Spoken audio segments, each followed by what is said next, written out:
والسلام على من اختص بالخلق العظيم وعلى آله الذين قاموا بنصرة الدين القويم. أما بعد فأعوذ بالله من الشيطان الرجيم. بسم الله الرحمن الرحيم. مثل الذين ينفقون أموالهم في سبيل الله كمثل حبة أنبتت سبع سنابل في كل سنبلة مئة حبة والله يضاعف لمن يشاء والله واسع عليم. صدق الله العظيم. إن الله وملائكته يصلون على النبي يا أيها الذين آمنوا صلوا عليه وسلموا تسليما. محبت کے ساتھ درود شریف صلی اللہ علیہ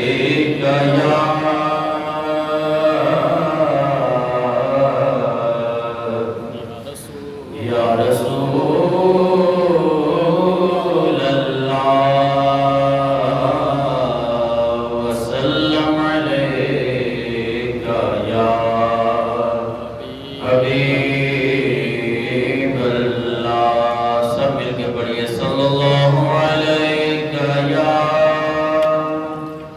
یا رسول اللہ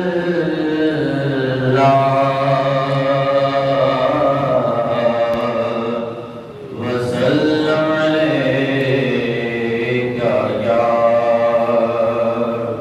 حبیب اللہ.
میرا سونا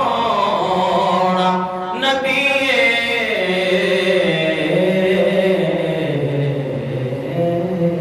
سبحان اللہ حمد و صلوات کے بعد انتہائی قابل احترام بزرگوں، دوستوں اور بھائیوں، بندہ ناچیز نے قرآن مجید فرقان حمید کے تیسرا پارہ سورہ بقرہ آیت نمبر 261 آپ احباب کے سامنے تلاوت کرنے میں شرف حاصل کیا۔ دعا ہے کہ خالق کائنات مجھ گنہگار سے آزاد واقع ہیں، اس کے بعد مجھے اور آپ کو حق لانا پر عمل کرنے کی توفیق عطا فرمائے۔ آمین۔ گزشتہ جمعہ سے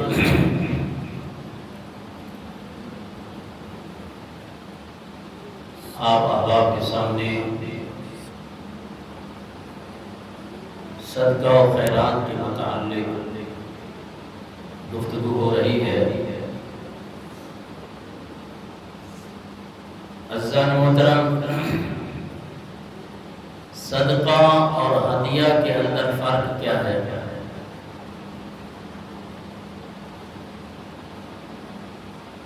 صدقہ وہ مال ہے جو محض ثواب کے لیے کسی کو دیا جائے اسے صدقہ کہا جاتا ہے۔ جو محض ثواب کی غرض سے کسی کو دیا جائے اسے صدقہ کہتا ہے۔ اور ہدیہ وہ مال ہوتا ہے جو کسی کے احترام اور رضا کے لیے اسے دیا جائے۔ اور صدقے میں دوسرے پر رحم کرنا مقصود ہوتا ہے، اور ہدیے میں اس کی تعظیم کرنا مقصود ہوتی ہے۔ اب ایک ہوتا ہے واجب صدقہ اور ایک ہوتا ہے نفلی صدقہ۔ اب یہ جو مشہور ہے کہ جناب سادات کرام کو صدقہ نہیں دیا جاتا، تو عزیزان محترم، ان سادات کرام کے لیے اگر صدقہ، کیونکہ حضور نبی کریم صلی اللہ علیہ وسلم نے اپنی آل اور اولاد کو نفلی صدقہ بھی دینے سے انکار کیا ہے، منع کیا ہے کہ آپ نے نفلی صدقہ بھی نہیں دیا، لیکن ان سادات کرام کے لیے بطور ہدیہ کے مال پیش کیا جاتا ہے۔ یہ اپنے ذہنوں میں رکھیے۔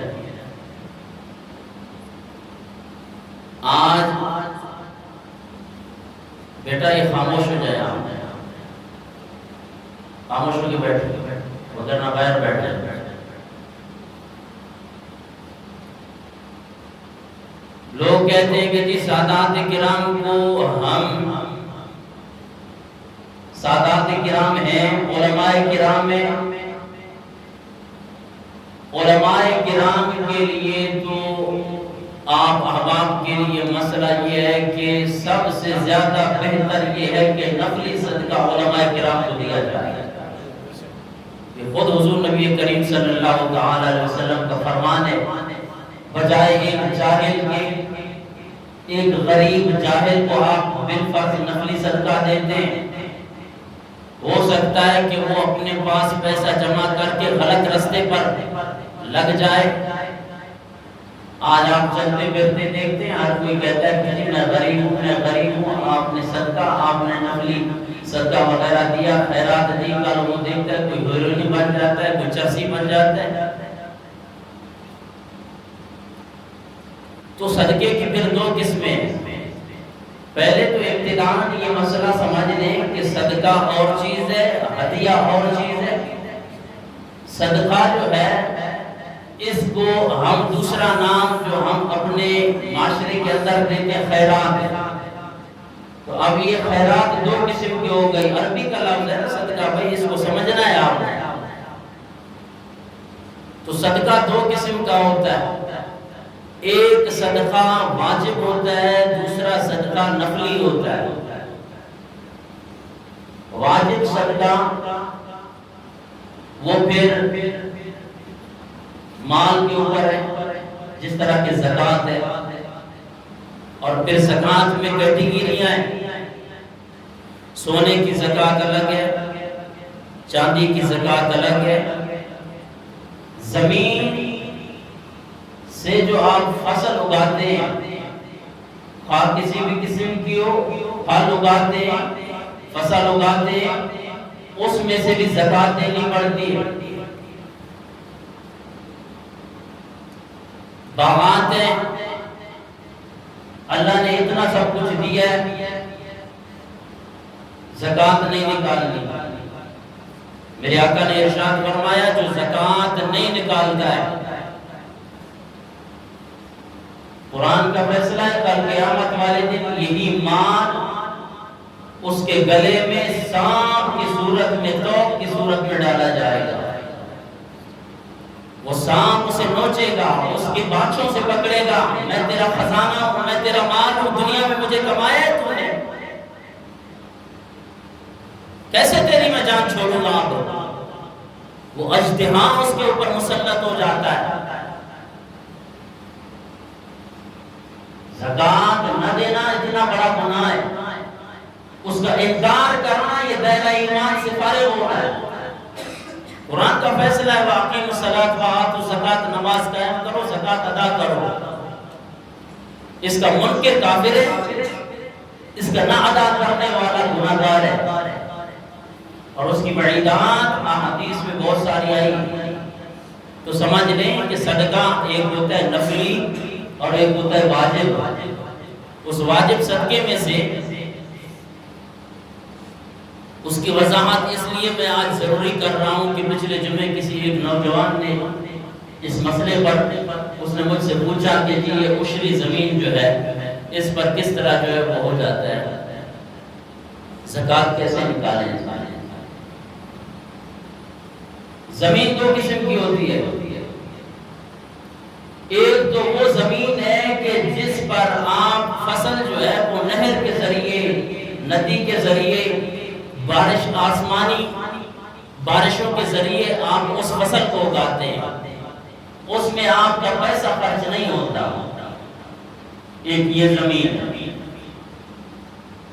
ایک وہ زمین ہے جسے آپ ٹیوب ویل کے ذریعے آباد کرتے ہیں، اس کی فصل آپ ٹیوب ویل کے ذریعے، جناب والا اس پر آپ کا ٹیوب ویل بے، یا جس طرح آپ کہیں پہ ندی والا مسئلہ ہو وہاں پہ بھی پیسوں کا معاملہ ہوتا ہے، جب پانی دے کر آپ اس زمین کو سیراب کرتے ہیں، اس کے اوپر جو فصل اگتی ہے اس کا الگ حکم ہے۔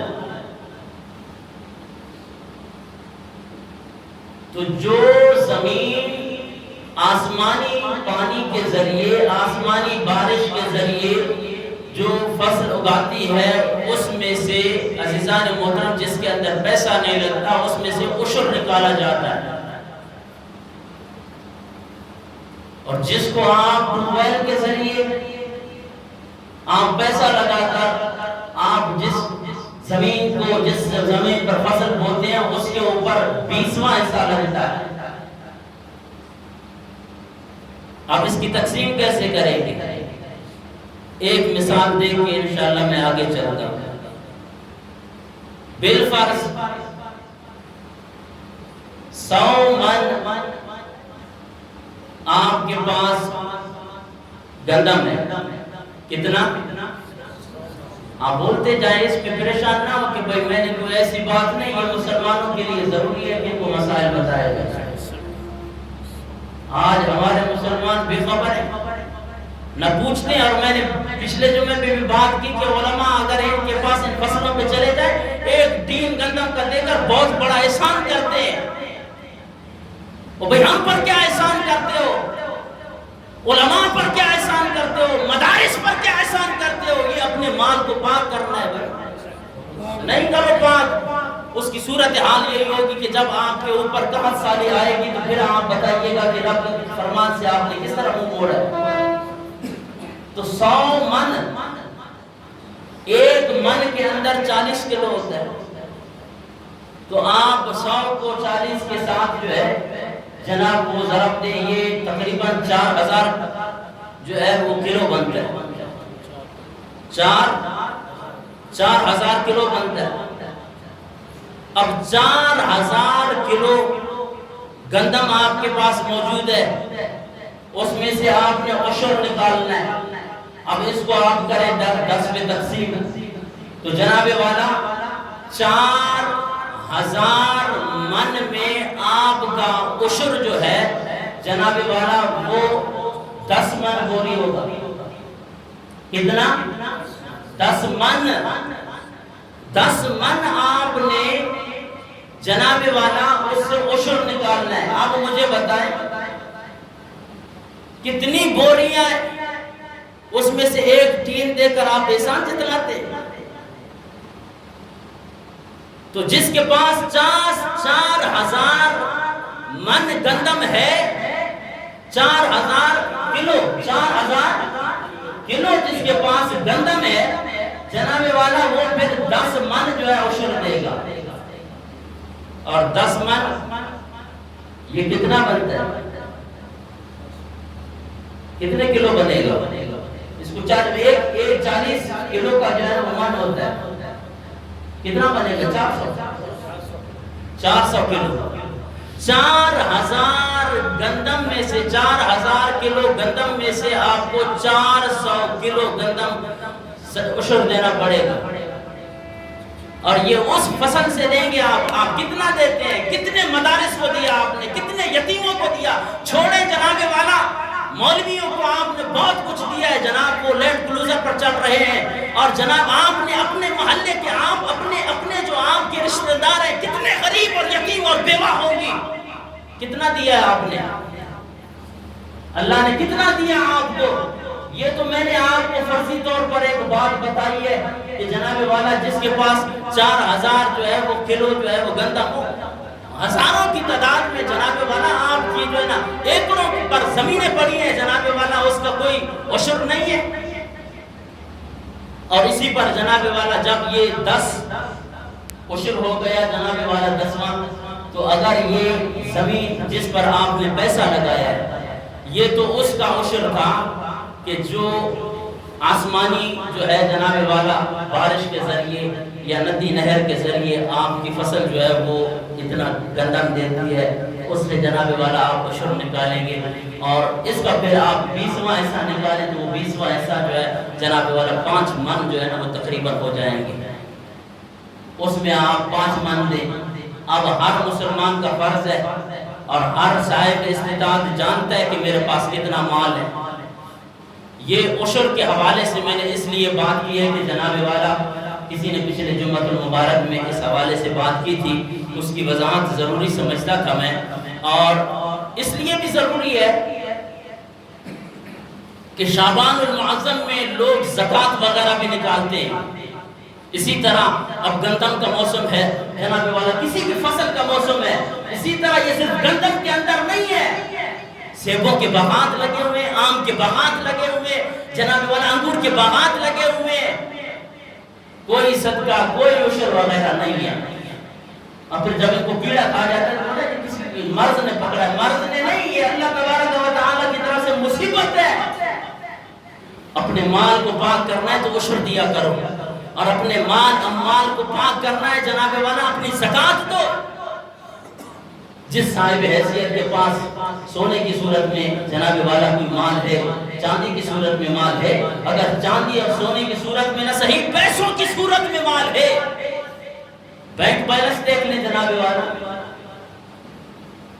لاکھوں کروڑوں روپے کی جناب مالیت میں بینکوں میں پیسہ پڑا ہے، زکوٰۃ کی فکر ہی نہیں ہے مسلمان کو۔ بھائی فرض ہے وَأَقِيمُوا الصَّلَاةَ وَآتُوا الزَّكَاةَ، علماء سے رابطہ کریں۔ آپ کو اس مسئلے کا پتہ نہیں تو علماء سے رابطہ کریں، علماء کو نہ دیں، اپنے محلے میں اپنے رشتہ داروں کو دیں۔ سب سے پہلا حق یہ ہے کہ آپ کے رشتہ دار بھیک مانگ رہے ہوں روڈ کے اوپر جناب والا، آپ اپنے اس مال میں سے اپنے ان بھائیوں کو ان رشتہ داروں کو زکوٰۃ دیں۔ اور ہم سے پوچھیں کہ جناب والا زکوٰۃ کے مستحقین کون ہیں، ہم آپ کو بتاتے ہیں۔ اور مدارس کا ہم آپ کو اس لیے کہتے ہیں جناب والا 100 بچہ اگر جس مدرسے میں پڑھ رہا ہو، آپ کے گھر میں صرف 2 مہمان آ جائیں، صرف 3 دن رہیں، میں آپ سے پوچھتا ہوں کہ آپ کا کتنا پیسہ لگتا ہے؟ آپ کبھی نہیں سوچتے کہ یہ یتیم بچے اور جناب والا لاوارث بچے جو ہے مدارس میں پڑھ رہے ہیں، کیا ان کو کھانے پینے کی اور ان کو کپڑے وغیرہ کی اور جناب والا اور اشیاء کی ضرورت نہیں ہے؟ یہ ہمارے بچوں کی طرح نہیں ہے، یہ دین سیکھنے والے جناب والا جب یہ دین سیکھ کر آپ کے محلے میں آپ کے گھر میں آئیں گے، آپ بھی بخشے جائیں گے، آپ کا محلہ بھی بخشا جائے گا، اور پھر یہ آپ کے لیے صدقہ جاریہ ہے۔ جب تک وہ عالم دین زندہ ہے اللہ تبارک و تعالی آپ کو اس کا اجر عطا کرتا رہے گا۔ اس کو مصیبت نہ سمجھیں۔ آج کچھ ذرا جناب والا ہاں یہ بھی بات یاد رکھ لیں کہ جو بھی صدقہ نفلی ہو یا صدقہ جناب والا واجب ہو، اس کو محض ثواب کی نیت سے اور احسان جتلا کر نہیں۔ قرآن کا واضح پیغام ہے کہ جس شخص نے کوئی بھی صدقہ دیا اور اس پر احسان جتلایا نا، وہ ایسے ہے کہ جناب والا گویا کہ اس نے اپنی کی بھی الٹی کو چاٹا ہے، اس کو اس کا ثواب نہیں ملے گا۔ آپ نے مسجد میں کوئی نفلی صدقے کے طور پر جناب والا کسی نے کارپیٹ دے دیا، کسی نے پنکھا دے دیا، کسی نے جناب والا مسجد بنا لی، کل اس کا وارث بنتا ہے، میں نے یار قالین دی ہے، میں نے یہ دروازہ لگایا ہے، میں بھی اس کا مالک ہوں۔ ادھر ملکیت نہیں چلتی ہے، اس میں اگر حکم چلتا ہے تو صرف اور صرف اللہ اور اس کے رسول کا چلتا ہے۔ تو اس لیے خدا اپنے نوافل صدقات ہیں ان کو صحیح مصرف پر خرچ کرے اور وقتاً فوقتاً اپنے نفلی صدقات دیتا رہے گا۔ وہ واجب تو آپ نے ہر صورت میں وہ دیں یا نہ دیں، وہ تو ہر حالت میں آپ کو دینا ہے۔ نفلی صدقات کے بارے میں نے پھر پچھلے جمعۃ المبارک میں بھی آپ احباب کے سامنے یہ آیت مبارکہ پڑھی تھی کہ خالق کائنات نے ارشاد فرمایا کہ مثل الذین ينفقون اموالهم، مثال ان لوگوں کی جو اپنے مالوں کو خرچ کرتے ہیں فی سبیل اللہ، اللہ کی راہ میں۔ مدارس اللہ کی راہ ہے، مساجد اللہ کی راہ ہے، اسپتال آپ نے بنایا مسلمانوں کے لیے جناب والا ان کو سہولیات دینے کے لیے، یہ بھی اللہ کی راہ ہے۔ کسی غریب یتیم کو آپ نے جناب والا پروموٹ کیا اور اس کو جناب والا کچھ دیا، یہ بھی اللہ کی راہ ہے۔ کسی بیوہ کی ہیلپ کر دی، یہ بھی اللہ کی راہ ہے۔ اللہ اکبر کبیرہ، یہ صدقہ ہے۔ آپ جہاں پہ پانی کی ضرورت ہے وہاں پہ آپ نے مسلمانوں کے لیے کنواں لگا دیا، مسافروں کے لیے کنواں لگا دیا، یہاں سے پانی نکلتا رہے، لوگ پیتے رہے، یہ بھی مطلب اللہ کی راہ ہے۔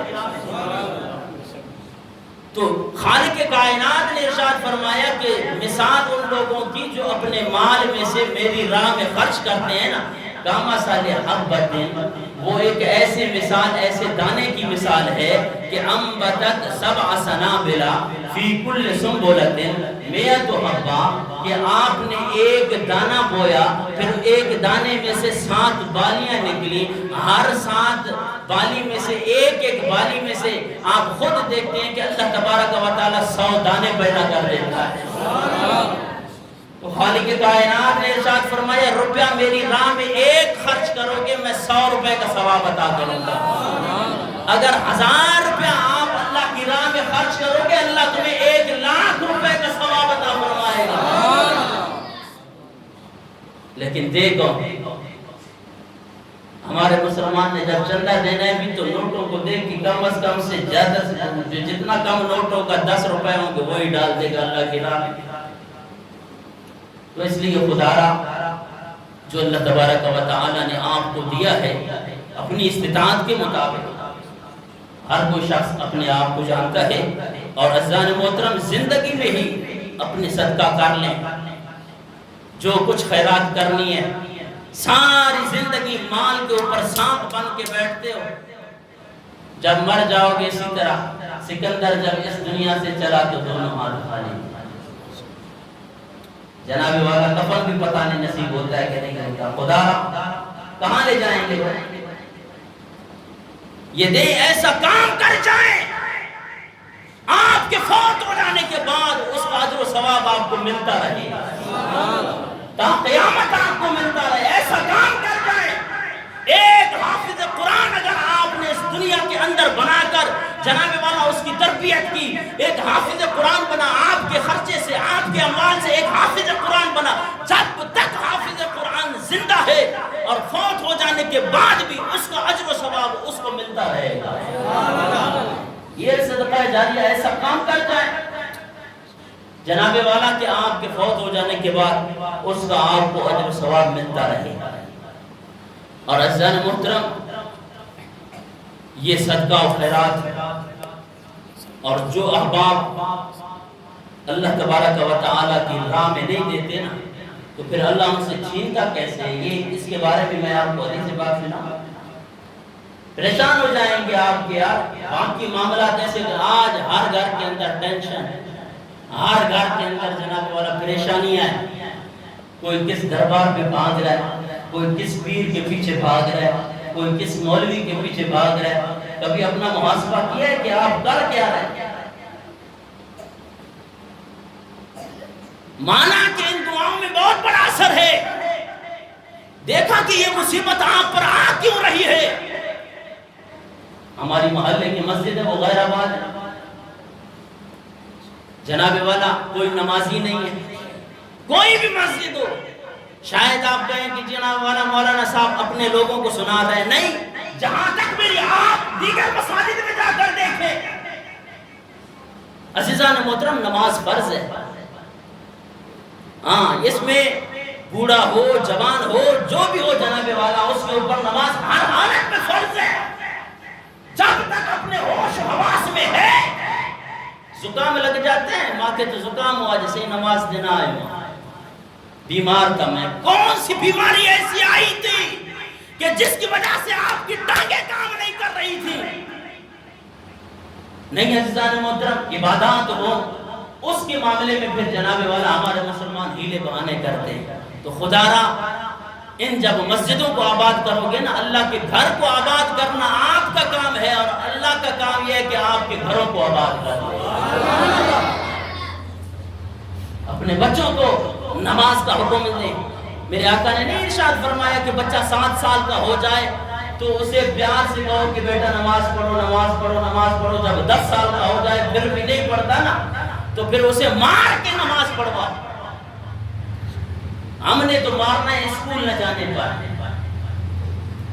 فیس لگتی ہے, فیس ایک بچے کی 5000 روپے فیس دیتے ہیں. نہیں جائے گا دوسرے دن تو جناب والا انہوں نے جرمانہ لگا دینا ہے, باپ کے جیب پر زور آ جائے گا. گانے بھائیوں ہیں, کیوں بھائی اسکول کیوں نہیں پڑھ رہے؟ اس کی بڑی فکر ہے آپ کو.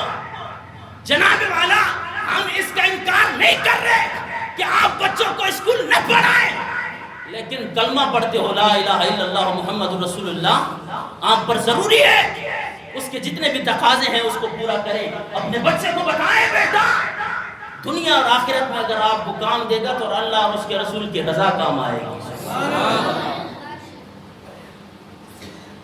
جناب نوکریوں کے چکر میں آج ہمارے لوگوں نے بچوں کو اسکولوں کی طرف, اب مدرسے کے اندر مسجد کے اندر ایک بچہ جو صرف آدھا گھنٹہ پڑھنے کے لیے آتا ہے, باپ نے کبھی نہیں پوچھا ہے بیٹا جا رہے ہو کہ نہیں, قرآن پاک پڑھ رہے ہو کہ نہیں پڑھ رہے ہو, قاری صاحب کیا پڑھا رہے ہیں. نہیں, کیونکہ مولوی صاحب نے فیس نہیں لی ہے آپ سے. مولوی صاحب لے آپ سے 10,000 قرآن پڑھانے کا. میں آپ سے پوچھتا ہوں کہ آپ کو کیسے آپ کے ہوش ٹھکانے پر آتے ہیں؟ قرآن فی سبیل اللہ پڑھایا جا رہا ہے, احادیث فی سبیل اللہ پڑھائی جا رہی ہے, اس لیے قدر نہیں ہے مسلمانوں کو. جب قدر نہیں ہوگی تو مصیبت آئے گی, گھر میں پریشانیاں ہوں گی, جناب والا حالات خراب ہوں گے. ہم نے اللہ کو کتنا خوش کیا ہے بھائی, ہمارے بچے کتنا, آپ کبھی وزٹ کر کے دیکھا یار مساجد میں ہم بیٹھے پڑھانے کے لیے, بچے پڑھنے نہیں آتے. نہ ماں کو فکر ہے نہ باپ کو فکر ہے. یہی ماں ہے جب بچہ اسکول کے لیے جناب والا اگر 7:30 بجے گھنٹی لگنی ہے اسمبلی میں اس کو پہنچانا ہے, ماں جو ہے جناب والا نماز پڑھے یا نہ پڑھے، اللہ اکبر کبیرہ، وہ 6 بجے اٹھ جائے گی، بیٹے کا ناشتہ تیار کرے گی، اس کو وردی پہنائے گی اور اس کے باپ کو کہے گی کہ جاؤ منع کو 7:30 سے پہلے جناب والا 7:25 پہ اسکول پہنچانا ہے آپ نے۔ ہم پھر کہتے ہیں کہ جناب ہمارے اوپر مصیبتیں، تو اس لیے خدا را اپنے بچوں کو دنیاوی تعلیم کے ساتھ ساتھ دینی تعلیم دینے کا بھی شوق رکھیں۔ بچوں کو آپ اگر اتنا بڑا عالم نہیں بنانا چاہتے، ایک بچے کو حافظ قرآن تو بنا دیں۔ ایک بچہ اگر آپ کا حافظ قرآن بن گیا، کل قیامت والے دن آپ کے بھی سر پہ اور آپ کے زوجہ کے سر پہ نورانی تاج سجائے جائیں گے۔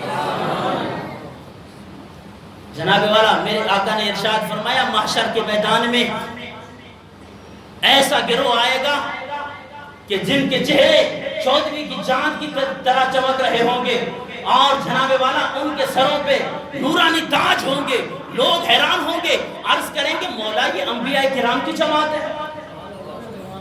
آواز آئے کہ نہیں مولا یہ پھر صالحین کی جماعت ہے، لگتا ہے کہ اولیاء کرام کی جماعت ہے، اتنے نورانی تاج ان کے سروں پہ سجے ہوئے ہیں۔ آواز آئے گی نہ یہ انبیاء کرام ہے، نہ یہ اولیاء کرام ہے، یہ حافظ قرآن کے والدین ہیں۔ دنیاوی ڈگری ہمیں ملے تو جناب والا پورے معاشرے کے اندر اتراتے نہیں ہیں، میرا بیٹا جناب والا فلاں پوسٹ پر لگا ہوا ہے۔ یہ دنیاوی معاملات ہیں عزیزان محترم، آخرت کی سوچیں۔ خدا اگر آخرت میں اگر اپنی آخرت سنوارنا چاہتے ہو، اپنے بچوں کو دنیاوی تعلیم کے ساتھ ساتھ دینی تعلیم بھی ضرور دیں۔ اور اللہ اکبر کبیرہ، دینی تعلیم کے لیے آپ اگر اتنا کچھ نہیں تو عزیزان محترم حافظ قرآن بنانے کی ضرور سوچیں کہ جناب ہم اپنے بچے کو پہلے حافظ قرآن بنائیں گے، اس کے بعد آپ اس کو انجینئر بنا دیں، ڈاکٹر بنا دیں۔ کیا ڈاکٹر حافظ قرآن نہیں ہے؟ تو اس لیے آپ اس تعلیم کو پہلے اہمیت دیں، قرآن کو اہمیت دیں۔ جب آپ قرآن کو اہمیت دیں گے، خالق کائنات آپ کے گھر میں خوشحالی لائے گا۔ گھر میں نہ قرآن ہے، نہ دین ہے، نہ نماز ہے، نہ بچے کو جناب والا ہم اٹھتے ہیں گانا سنتے ہیں، بیٹھتے ہیں گانا سنتے ہیں، ٹی ویاں اور نئی جنریشن کے لیے موبائل تباہی۔ جناب والا خدا ٹھیک ہے آپ سب کچھ کریں، لیکن ساتھ ساتھ اللہ اور اس کے رسول کو بھی ٹائم دیں، مسجدوں کو آباد کریں، جناب والا قرآن پاک پڑھیں۔ اور اب آگے نیکسٹ جو ہمارا مہینہ آنے والا ہے، اب میرا ارادہ تو یہی تھا کہ اس نفل صدقے کے ساتھ ساتھ آپ کو رمضان المبارک کے آنے اور استقبال رمضان کے متعلق آپ کو میں بتاتا، ہمارے پاس اتنا ٹائم بھی نہیں ہوتا۔ تو عزیزان محترم انشاءاللہ لگتا ہے کہ اگلا جو جمعہ آئے گا وہ رمضان المبارک کی ہوگا۔ اب دعا کو ہے کہ اللہ تبارک و تعالی ہمیں ایمان کے ساتھ یہ روزہ رکھنے اور یہ ہمیں رمضان المبارک نصیب فرمائے۔ کیونکہ عزیزان محترم آج اپنی صفوں میں دیکھیں، آج ہمارے ساتھ وہ نہیں ہے جو ہمارے ساتھ پچھلے رمضان میں تھے۔ آپ کی اس مسجد کے خدمت گزار کون نہیں جانتا کہ انہوں نے ساری زندگی مسجد کی خدمت کی۔